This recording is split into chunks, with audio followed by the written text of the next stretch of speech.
So, hello everyone. We're here with Sebastián Gonzaléz Oyuela. He's Atricor's CTO, and we're gonna talk a little bit about Wazuh. Today, we're gonna explore the platform. Sebastian, would you please introduce yourself, give us a little context of what you do, what you like? Sure, yes. Well, I've been, as Camila mentioned, I'm Atrigo CTO at the moment. I'm co-founder of the company, and we've been working, and me in particular, I've been developing and implementing security solutions for the last 20 plus years. I started developing at a very young age, 13 years old. I really liked computers when I was young, and I basically this is my passion, and I spent all these years working, developing, implementing solutions for different organizations, and in particular in security in the last years. So that's why. Can you Yeah. mention one of the products that you have developed, a couple of the products? Yes, we started working with open source uh, late 90s, and when the Java community was exploding, and especially the Apache Foundation. So we've been developing open source solutions and using open source solutions for the most part. We really think that's a great approach to software. In particular, we have developed an authentication service at single sign-on server called Josso, which aims to provide authentication capabilities for organizations, multi-factor authentication, basic authentication, right? Windows integration. And then you have moved to SOC solutions, right? In the last year, last couple of years, I would say. What? Yes, we are expanding our offer. Of course, we cannot develop all the tools because that's a lot. But we expanded and started working with cybersecurity more specifically, and in particularly providing solutions for security operation centers like SIEMs, and threat intelligence tools, things like that. All based on open source because we really think it's a good approach. That's great. I have another question, and it's why have you always decided to work with open source tools? Yes, well, mainly because of the way you can share knowledge. Open source has been a great source of knowledge for myself in particular. You learn a lot from others, people that do amazing jobs and amazing tools, and they share the code, they share what they do. So I guess that is a really great source of uh, introducing you to a domain or some specific tool. And that also, of course, makes products more stable, more reliable. The communities behind the projects are great. So I think those kind of attributes of the open source solutions are really interesting for me. And this is a question I made to Luana the other day, and it's like, what do you think about open source in terms of cybersecurity? I think open source in cybersecurity is really good because um, the visibility you have on the base code of the products allows you to detect any potential issues early and easily. The community is always sharing and looking for the different products and what you're doing, what you publish. So I think that's a great way of making things more transparent and more reliable, right? It could be a double-edged sword because people who wants to harm your product will also be able Mm-hmm. to access the code. But at the same time, detecting that early is better than having something closed that eventually you will know when the company wants to disclose if they find that there is any vulnerability. That's okay. Um, so I'm gonna try to keep this demo short, maybe like 15-20 minutes. So let's dive deep into Wazuh. Wazuh, it's an open source SIEM, correct? And I would like you to explain us like what is a SIEM and what is it for? Right. So a SIEM is security information and event management system. The idea is that it integrates data from multiple sources, from network devices, from applications, from services, right? And also from other security tools. And you collect the data in real time. The idea is that you can collect that information real time, and it helps you quickly identify, investigate potential security threats, right? It's like a centralized visibility or view of all the events and activities on your IT infrastructure. That's great. So it's like you have a like 360 degrees monitoring view in your infrastructure. Right, you can compare it with the physical world. You will have a CCTV system or some sort of monitoring system for your building, and you want to see what's going on in different areas. This is the same for IT infrastructure. You want to see what's going on, what's happening, what's the activity in the different components. And the SIEM is a centralized way to collect that data. I think it would be great if you could show us a bit about Wazuh, about the platform and what can we do with it. Sure, we're all going to have an overview on the Wazuh. I guess there are many sources you can access to know about it. But let me show you a little bit, a couple of things, and we can probably play a like scenario, right? Okay, that's great. Okay, I'm Okay. being able to see your screen now. So yes, we are accessing a Wazuh deployment. Wazuh has this main dashboard that you access once you logged into the application. And like I said, a SIEM will collect events from multiple sources. In case of Wazuh, you can collect events from different type of endpoints. We call these sources endpoints. And there are multiple ways of collecting data. One of the most used ways is through agents. Basically, you have an agent running on an endpoint. The endpoint could be an operating system, a desktop, a server, and you have a Wazuh agent running that will collect events for you. But Wazuh can collect events from other sources, APIs, cloud services, right? So it's not like you need an agent always. The idea is that you can integrate all these sources in real time. And you will have a dashboard where you will manage, or you will be able to see all these security events, right? These dashboards will provide metrics about how many alerts are you getting, what type of alerts, what's the most common alert, which are the most active endpoints. It will give you a lot of insight on the activity, which is what we look for a SIEM. And where And do you? I'm sorry. Sorry, go ahead. Where do you get those alerts? Right. So the alerts are being collected, as I said, by agents normally that are running on different endpoints, but also by integrations that Wazuh can run and collect data from. I don't know, if you have a cloud provider, for instance, there are ways of collecting alerts from the most major cloud platforms. You can integrate with multiple services, right? It's very flexible, and all these integrations can be also extended or developed for specific scenarios. So you can collect alerts for your business application if you wanted to, right? Events. That is one of the power options that gives the open source gives you. It's really flexible. It's not that hard to implement an extension to integrate more sources. But for example, can I get the notification of those alerts on Slack?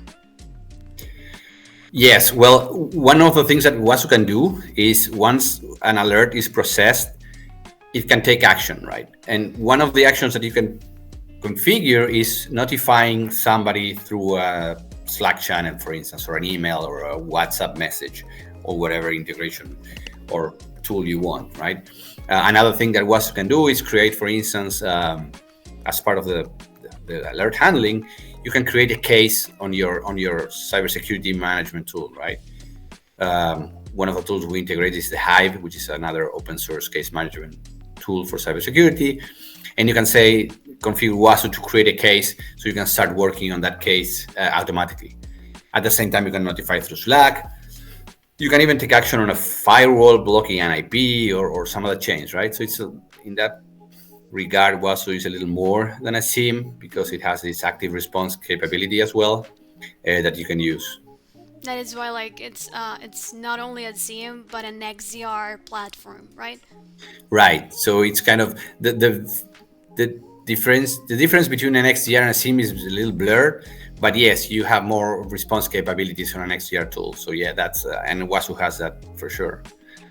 That's And great. the way you identify these security events is through a set of rules, right? Wazuh has tons of rules out of the box that are part of the product, right? We have over 4,000 rules, and these rules are basically the the way Wazuh has to identify a certain event and detect if that event is actually an alert or a threat, right? You process all the events from your IT infrastructure, and some events will generate an alert and will say, okay, due to the nature of the data, we're seeing a specific rule match that event, and it will trigger an alert for you, which is what you see in your dashboard, right? You can see all the events, and for a particular event, you will see the rule that triggered it, right? You have the rule level and the rule ID. These are the Mm-hmm. different rules that are active at the moment.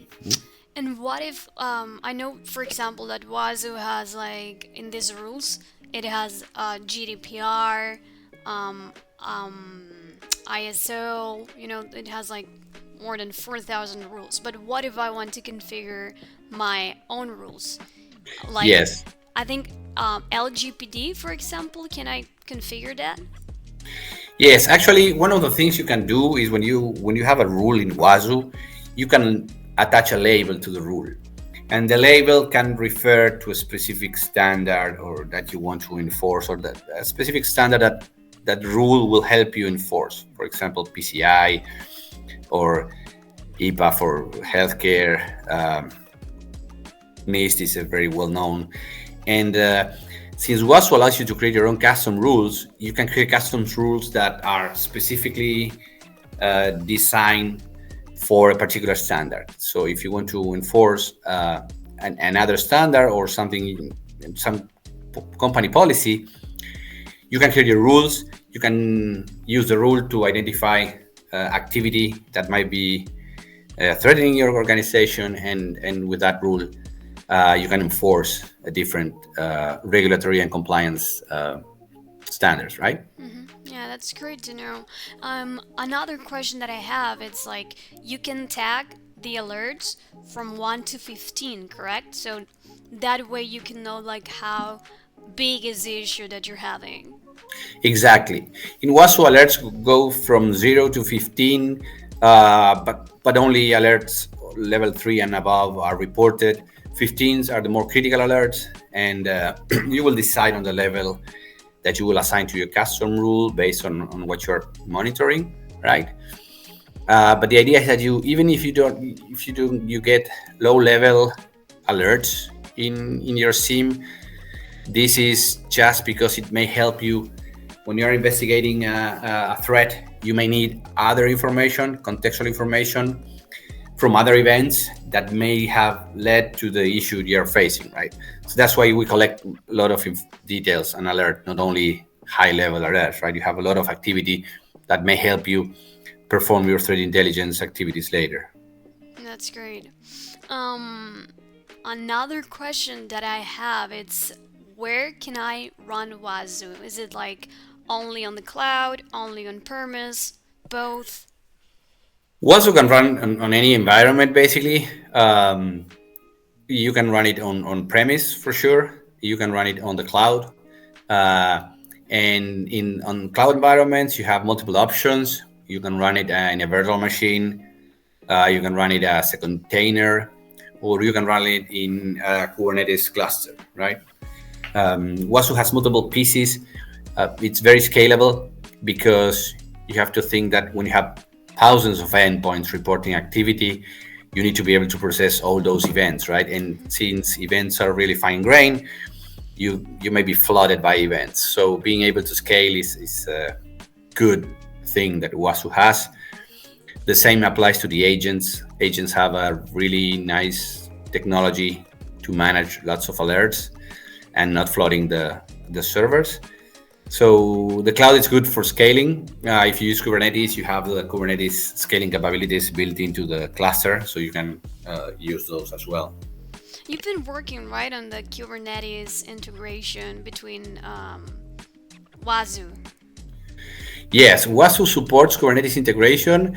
We've been working on supporting other cluster environments, specifically Google, and also we've been working on providing more integrations with other tools in that cluster. So yes, we have a very interesting setup for Wazuh in Kubernetes. That's right.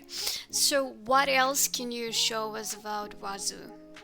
Well, we can try to see what happens when we are live monitoring an environment and see how Wazuh reacts. So let's take a look at what happens when you're on your desktop. Let's say I'm a reckless developer or IT guy or something, and I'm going to download a malicious file, right? At this point, Wazuh is monitoring this folder, right? We have a Wazuh agent running on this desktop machine, and I'm going to run a download script that will get me an infected exe file, right? So this is all I did. I didn't even have to go through a browser, right? Wazuh can monitor your file system on your endpoints, and it has a very nice technical way to do it without losing performance. But if you go to our security events, we will see, right, that just now we had an alert level 12 because we have virus total integration running, and virus total detected that the file that was downloaded in that endpoint, which is this X here, has a match on potential threats, right? Mm-hmm. So this is how easy it is to get information from your endpoints, and it's really that was like very, very fast. It was like immediately. yes. Of course, this is a small deployment, but yes, the idea is you have a real time alert notification, right? Eventually, this alert will generate some response. You may block that file. You can configure Wazuh to do that. You may notify somebody. You may put the entire endpoint in quarantine. That will depend on what you want to do for each alert that you have, right? But there's a lot of options there. And how many alerts can Wazuh manage at the same time? Is there like a limit? No, actually, there's no limit. It will depend, of course, on the size of your deployment, but mid deployment can handle millions of alerts a day if you wanted to. We have tested those kind of deployments, right? Of course, you don't want somebody reading a million alerts a day, but you can keep them. One of the key things in Wazuh is that you can configure the retention time for these alerts, right? Depending on your needs, your business needs, legal needs, you can configure Wazuh to keep this information for a month, 3 months, 6 months, whatever you need. And what about the false positives alerts? How do you manage that? Yeah, well, the false positives, normally that comes, it's a process that comes after you detect the alert, right? Wazuh will detect an alert for you. It will generate an alert in here, and eventually that will trigger some sort of activity in your security operations center, right? Somebody will have to go through that alert and start doing some sort of threat intelligence or analyzing it. You can automate that activity if that is something that occurs very often. Maybe you want to analyze a malicious IP address, and you don't know if that is a good or bad IP, or if you need to block it unless you do some work, right? You probably want to consult some databases for malicious IPs. There are multiple sources you can use as an analyst to identify that threat. And then once you're sure that if that is a false positive, you just close the case and you can mark it as false positive. Not in Wazuh, right? Because that is something you will do in another tool. That is why having a SOC it's like important, I guess, in this case. Right, because Wazuh will basically give you the alerts, all the list of alerts, but then you will have to do something with this, right? You have to identify, is this a false positive? Is this something I need to take care of? And you will need other tools in your SOC to do that, right? Like we said, you need tools to manage the cases. pretty much like you manage a case in developing, where you have a Jira case, or if if you're familiar with Jira, you create a case, you assign people to the case, you assign tasks, and eventually the case is resolved, right? You say, okay, this is a malicious thing or not. But for that, you use other tools. And to help you do that, you also need some intelligence tools like MISP or Cortex to improve your data analyzing, right? It will help you identify your indicators of compromise, like IPs, hashes, and stuff like that. Which So tools would you recommend to our audience that it's like trying to develop a SOC? Which tools would you recommend them to integrate with Wazuh? yes, I think developing your SOC is an evolving process. You can start with Wazuh, and then you start working on your alerts. So for that, you can integrate the Hive, for instance, which is a really nice case management tool. You can also use MISP and Cortex for as as knowledge sources, right? For identifying indicators of compromise, hash processing IPs, processing domains, anything hashes, right? I guess that will be like a second step. Have a platform where you can manage your cases, and then as you mature, you will notice that some cases repeat over time, and the things you do are the same. So you can automate some of those tasks, and in that case, you can use a SOAR, where you start, instead of manually handling alerts, you can automate some of those processes, right? And with a SOAR, basically, it's an orchestration tool for security operation centers that will do some tasks like generating an alert, from an alert, generating a case, creating a task, running a task, processing the outcome, maybe closing that task, forwarding that to somebody else. So the things that are repetitive and you detect that are repetitive can be transformed into playbooks that the SOAR will manage for you. Yeah, so that's like a growing point, right? And then you can start. You will want to integrate other security tools for network traffic analyzing. Those could be there are open source solutions for that, but maybe you already have a closed source solution like an antivirus. You can integrate all those, and again, since this is an evolving process, you will do that over time. Um, just as a closure, is there anything else that you would like to show us about Wazuh? Anything that you would highlight?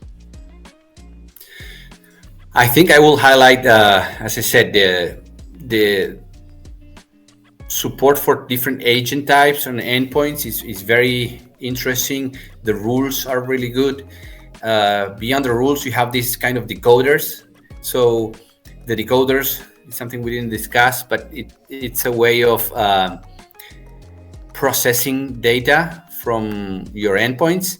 Wazuh has over 1,500 decoders, but you can create your own. So you will be able to process your own business data, right? If you have a business application and some activity might be suspicious to you and you want to have an alert depending on that, you can do that. Let's say you have an application you offer on the cloud and you get an access from a foreign country on non-business hours on a Saturday, and that performs a privileged action on your application. You may want to trigger an alert for that. That could be a case. And having your own decoders and rules will help you a long way doing that. So the fact that Wazuh is open source and flexible will help you with this. That's great. So I want to invite you to have like SOC demo on my next episode. If you agree, that would be great, I think. Yeah, sure. We can see what we started, how we generated an alert from a malicious file. We can see the process of working with that alert in the SOC, and what would you do, and eventually take action on the endpoint. That's great. Okay, that's gonna be our next episode. And I typically finish this videos asking our guest, is there anything that you would like to say to the audience, like personally, in terms of technology, like whatever? Okay. Yes. So I guess that one of the things I'd like to share with the audience is the passion for IT solutions, open source. and knowledge. I guess that again, open source is a great way of learning. And today, and keep reading, keep getting more knowledge, get improving yourself. It's great. It's a great road, and it will never end because we're always producing new technologies. So this is a never-ending road, but it's a fun one to walk. Okay, well, thank you so much, Sebastian, and hope to see you soon on our next episode. All right, Camila, thank you for having me, and yes, looking forward to meet you again. And thanks everyone for assisting here. Remember that if you have liked this content, please share it, and if you're assisting through YouTube, please subscribe. This really helps us. Thank you.